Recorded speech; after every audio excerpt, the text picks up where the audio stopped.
Here is my most recent Little People Big Dreams book, Florence Nightingale, otherwise known as the Lady with the Lamp.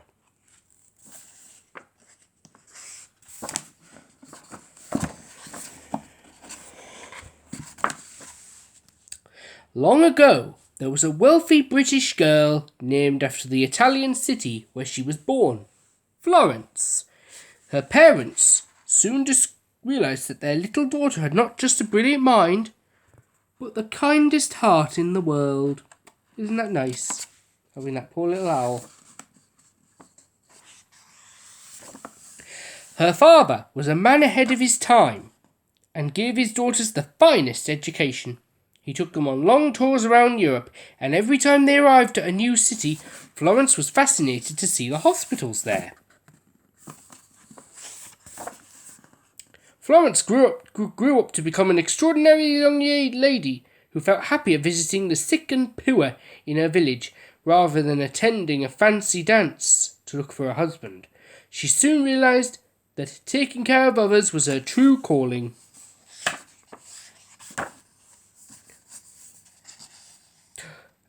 When Florence told her family that she wanted to be a nurse, everyone disagreed.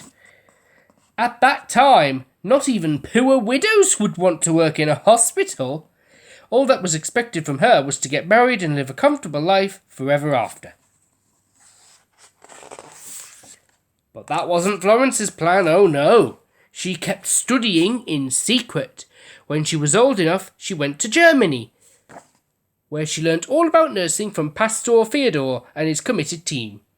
She kept a note of every single discovery. Back in London, Florence took a job as a head nurse at a hospital for women. In a few weeks, she showed that being in charge was not just about giving your best, but about helping everyone else to do the same.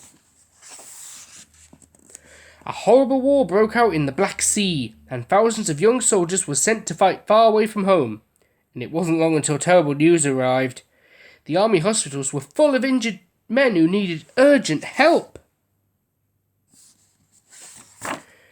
So without hesitation, Florence organised a group of 38 volunteer nurses. It included 15 brave nuns and her Aunt May. With just a few days' notice, they sailed away to Constantinople, ready to assist the soldiers with patience, diligence, and kindness. But nothing had prepared Florence and the nurses for what they had found. That hospital was the darkest and dirtiest place they had ever been to. It was in such terrible condition that instead of getting better, injured soldiers were getting more ill. Yeesh.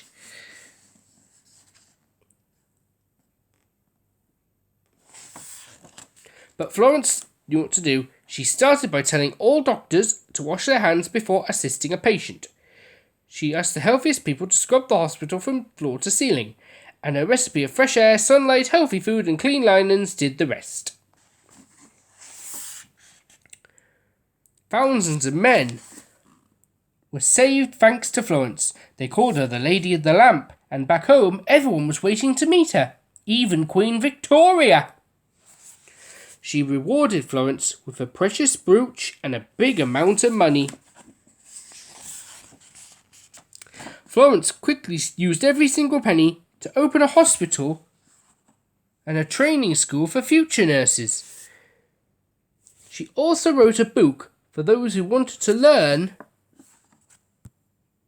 the secrets of her profession, turning nursing into a job that was respected. And every May, for little Florence's birthday, the whole world celebrates International Nurses' Day. A date to honour the mother of modern nursing, and the work of all the brave nurses shining a light on us all.